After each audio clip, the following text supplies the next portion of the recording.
And literally it came out. He's blaming me for separation of his shoulder because I hit the ice so hard I fractured the earth in that spot, and his skate blade got caught in it, and that's why he fell.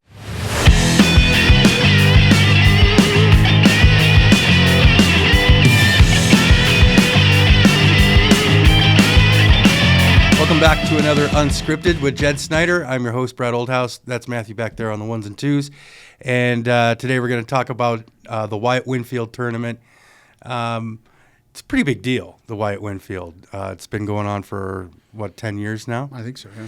So explain to the millions of listeners, what is the Wyatt Winfield Memorial Tournament? It's for the Wyatt Winfield Get Tough Foundation. It's a scholarship program it started out for people that wanted to go to trade school, and it's kind of morphed into just helping kids, move on to a level of higher education, whatever that looks like. Wyatt's big thing was he loved to work on cars and weld and stuff. I think when he was done with hockey, he was gonna focus on welding. So it really is trade focused.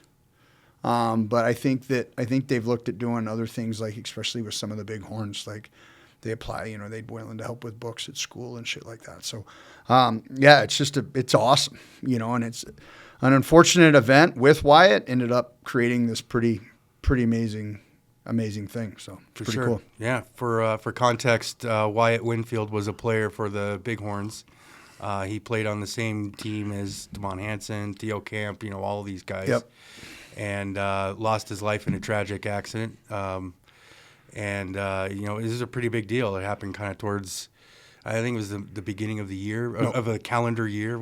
Yes, I believe it was, because they finished the year out, kind of like, I think they played the next night. Oh, wow. So, yeah, so it wasn't, like, obviously he was loved by everybody. He was a local kid, which was pretty cool as well. And so, yeah, I mean, like I said, tragedy turns into something pretty cool. Absolutely. And so this tournament was kind of the brainchild of his parents, I believe, at one point, right, as it kind of started. I'll be honest with you, Brad. I came in with it when I came back. Sure. I don't know how it all started. I would assume you're correct with that. It was we took it back at the rink after COVID, and man, we've Cody Blom is kind of like the organizer of it with Bridget and Jay and Denise Sullivan.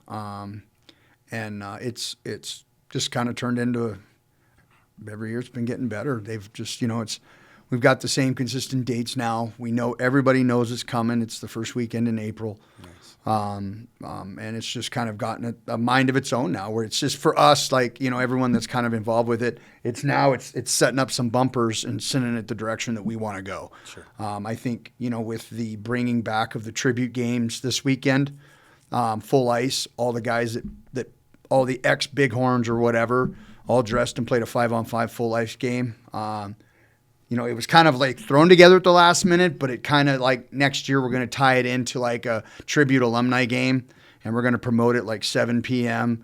both Friday and Saturday night. So it's like, they can do the tournament and then people can hang out and watch the old guys come in and try and break a hip. So it kind of – Cody set it up this year because they removed the power division because it was just a couple of teams. So, and we kind of morphed this into it. And yeah, the first game Friday was a good turnout, and it's just a good tribute to Wyatt. And, the community gets to see some of us broken down pieces of shit.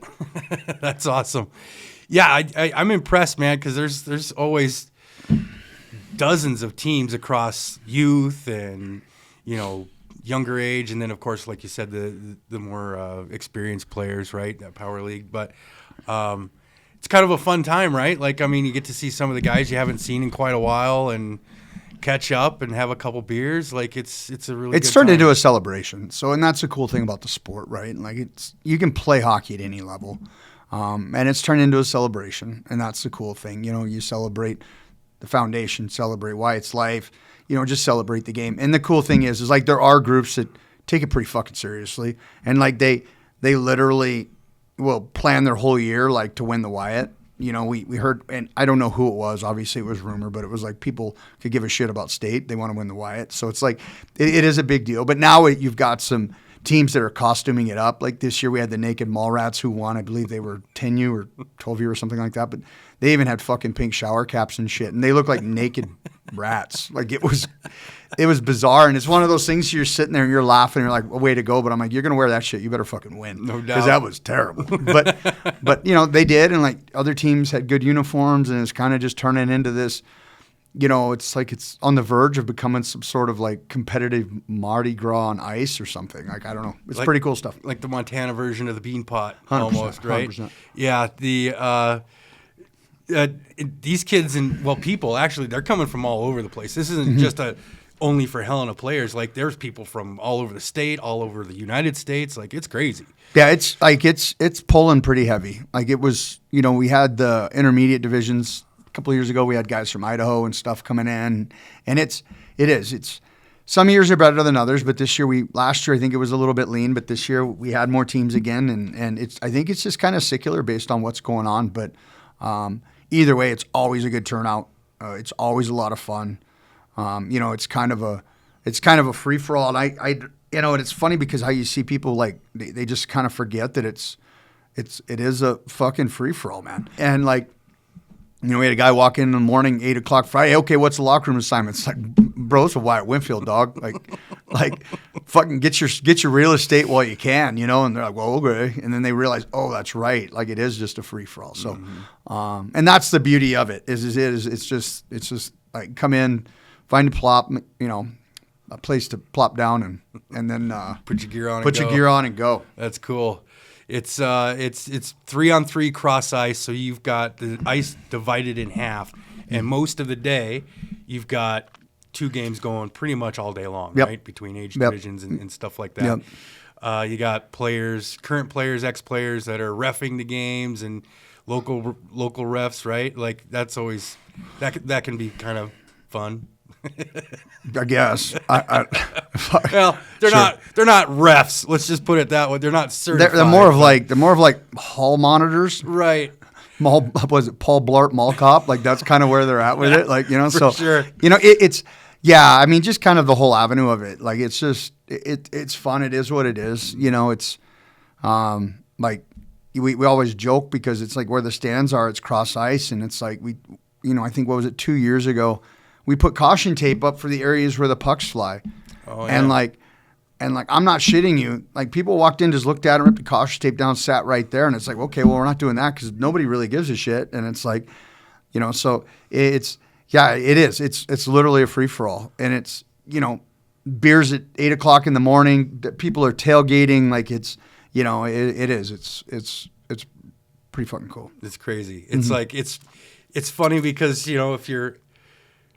if you're here during a Bighorns game, you know how packed the parking lot is, right? Obviously, because the building is full. It is that packed all day, every day, all weekend. There's people grilling. There's definitely people partying. You got kids wheeling bags in and out, which we'll talk about wheeled bags in another episode because that'll trigger me.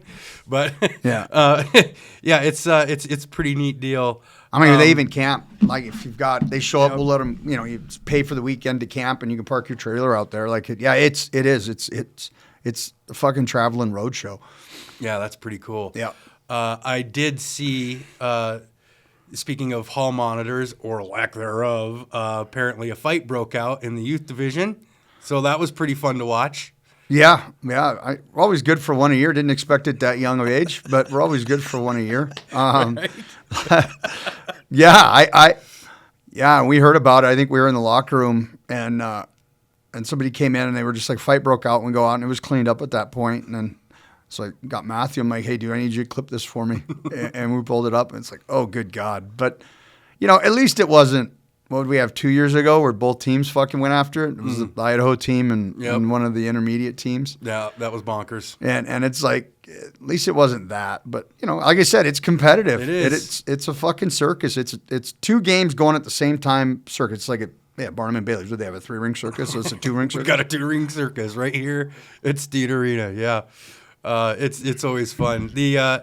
What I like, obviously we've talked about the, former, Bighorns coming back and playing, and that's not exclusive to Wyatt's former teammates either. That's That's including every Bighorn that's ever played hockey. here. It's Helena junior hockey. Yeah, is it's what pretty we come awesome. with. It's like we've been talking a long time about getting an alumni game. You know, we've always talked about. Well, Cody's always kind of brought up like, hey, let's do something during the Wyatt kind of thing, and kind of with the power division dissolving this year, he just put a spot in here, and it was awesome. Like we split on one team, went to one bench, one team went to the other bench Friday, Saturday, and the first game I believe was 8:55 on Friday, and there was a few hundred people that stuck around and were cheering and shit. Like we have something. So we went back in the locker room and we're like, you know what?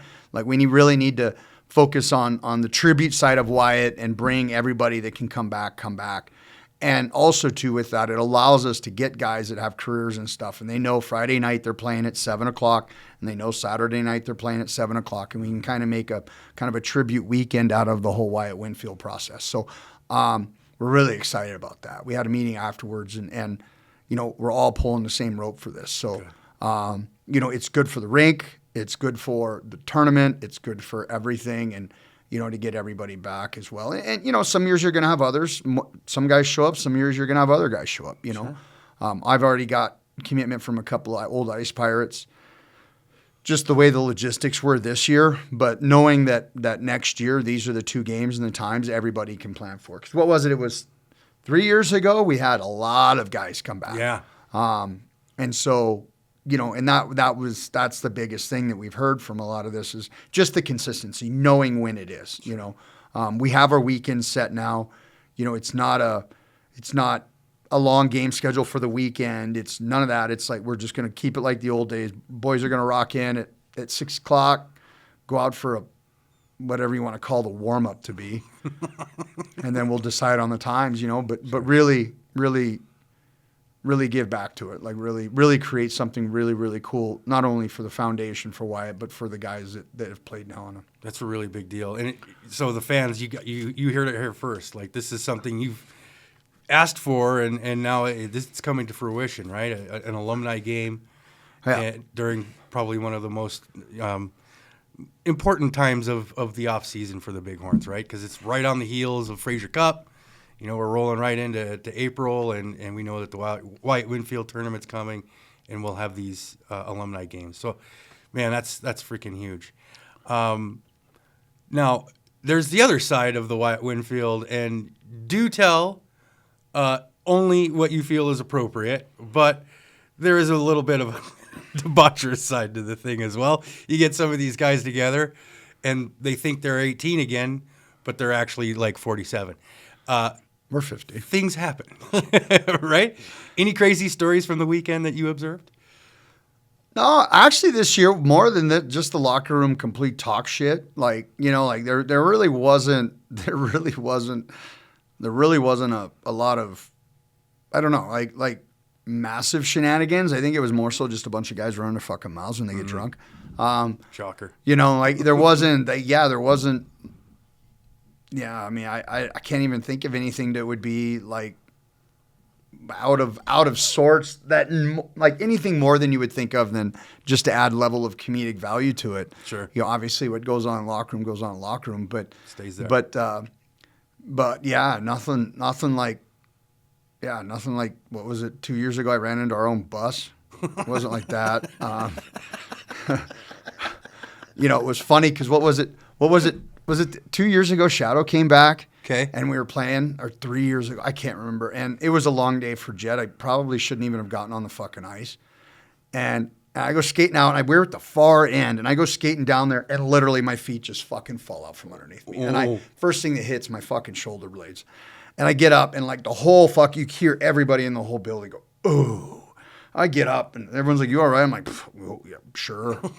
And so skate around. Well, Shadow goes to that same fucking spot, and he hits it and fucking, I mean, just scorpions, and separates his shoulder.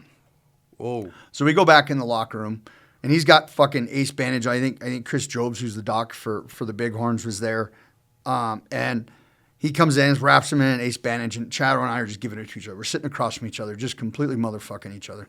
And literally it came out. He's blaming me for separation of his shoulder because I hit the ice so hard I fractured the earth in that spot, and his skate blade got caught in it, and that's why he felt. And I'm sitting there looking at him, and I'm trying to process how the fuck that would come out of his mouth. And I'm sitting there, I'm like, bro, you can't skate at all anymore. And he's like, but you're the one that fell in that spot first. And now him and I are literally screaming at each other across the locker room. And everybody's looking at us like we're completely fucking mental. And then we get down, and I walk in, he goes, hey, do me a favor. And like totally normal. I'm like, well, you just give me a beer. And I hand it to him, walk off like nothing happened. And the whole locker room's just sitting there with their jaw fucking hitting the floor. Like these guys literally look like they're going to take baseball bats to each other. Right, yeah. But yeah, I hit the ice so hard, I fractured the earth. And that's why his blade got stuck, and that's why his shoulder separated. It's like, how in the fuck do you even come up with that? I can only imagine just being in that locker room and observing that because, I mean, I don't know him well, but I know you well. I'm aware of him, right? Like, I think I might have coached against him a couple times when he was coaching youth hockey. And, of course, I remember him as a player. Well, he didn't play. I mean, I'm just saying. Well, of his attributes. Like, he wasn't much of a fucking... Even though he'll tell you that he carried our teams. But I'm sure. That's funny. I think he carried his pack of smokes That's in funny. his pocket.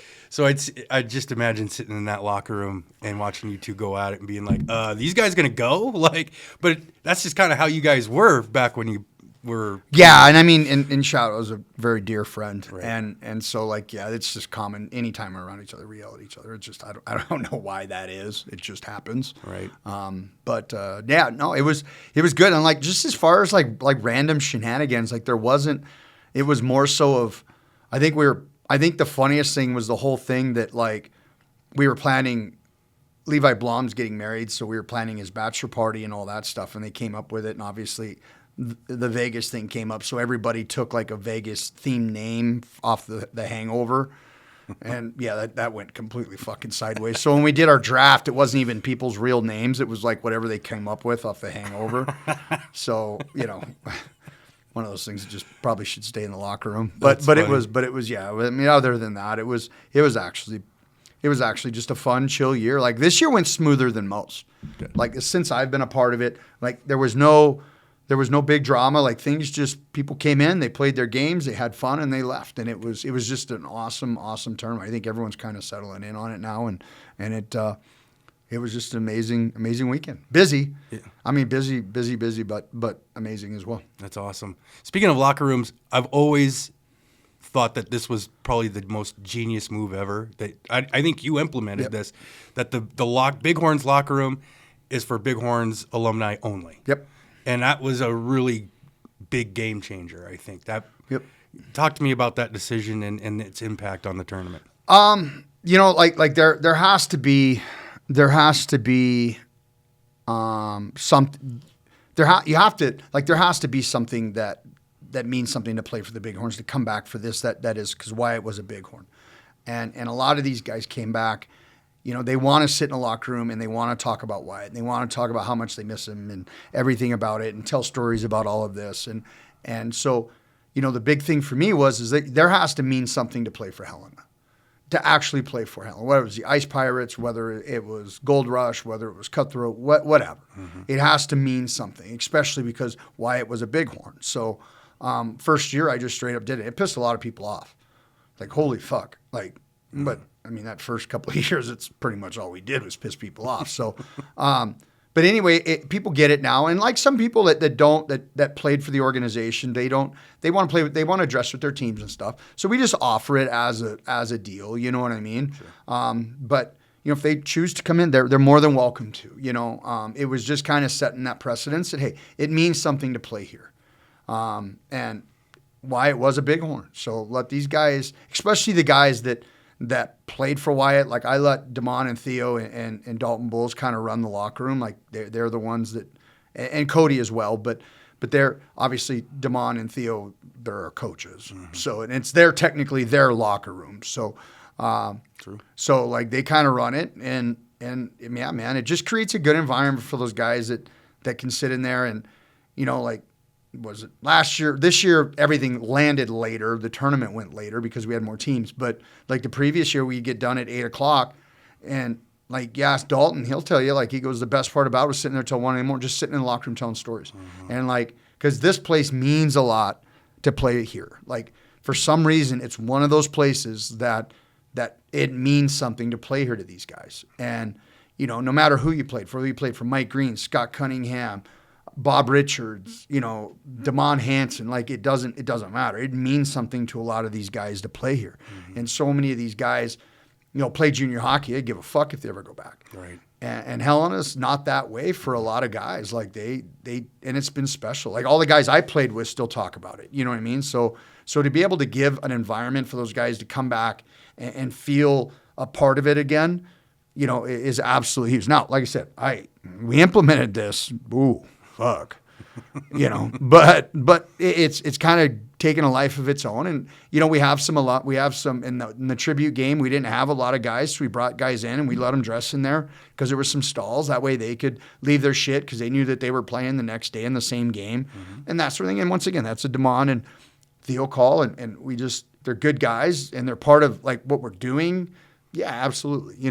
But like I said, the whole plan would to fill all 27 or 30 stalls, however many have in there, with actual alum. That's awesome. With true alum for a true alumni game. Alumni game or a Wyatt tribute game or whatever, a tribute game or whatever we want to call it, right? Mm-hmm. So the goal is to fill that with all ex-Bighorn, Ice Pirate, whatever that is. Right. Because let's be honest, you get 27 guys in there, anyone else shows up, doesn't need to play. Like fucking like at that point I'll step aside and coach, which is probably just as disastrous as me playing. So, well, you can't break the ice from the bench, so there's that. No. This year I fucking popped my ankle again and just went off the bench. Oh, that's fun. Yeah, good times. Yeah, it was good. Second game, I think. Yeah, pivoting ain't working out much well for me anymore. No, isn't that funny how like our bodies don't execute the way we remember them to? No, I pretty much know how mine doesn't execute anymore. Like I'm pretty much there. You figured it out by now. Yeah, usually I got about myself about 2 weeks before, the Wyatt, I start skating in the mornings. Just try to get something. Sure. Well, with having to go to nationals early because we had the bus issues and stuff and all that, it kind of fucked up my training. That's right, your training. My main camp. Uh-huh. And so I only got like 3 days in, and that's way not enough when you didn't put your skates on for a year. So, but whatever. It was good. It was fun. It was a lot of fun. Good. So I think everybody enjoyed it. I think everybody that was involved with it, it gives them purpose to come back now because I know they're getting 2 good games. And, like you say, we get some fans come in, throw up some donation boxes and really, really give it, like people that capitalize on the fact the boys are coming back from nationals. And, there's still a little bit, and everybody knows why it's kind of the culmination of the season here in Helena. So, get a game, get some donation boxes, let some people have some fun watching some old broke dicks. Yeah, that sounds like a blast to me, man, for sure. Well, I don't have an Ask Jed. Come on, people. Really? Like, I get comments from you guys, like, we love the show, everything else. Like, bring me your questions. Like, he will answer them. Unfortunately. So don't be afraid to ask. I can't come up with all the questions because I'm just not that smart. But any parting words about the tournament before we call it a day? No, it just like the support from the community is awesome. So everybody that is involved, all the way from the volunteers. Obviously, our booster club helps out, the Bighorns Booster Club and everything like that. Like, many thanks to all that. I mean, that's just a testament of the community and why Helena junior fans, Helena hockey fans are the best. So. Absolutely. Well said. For Jed Snyder, I'm Brad Oldhouse, your host. That's Matthew back there on the ones and twos. That's it for Unscripted. We'll see you next week.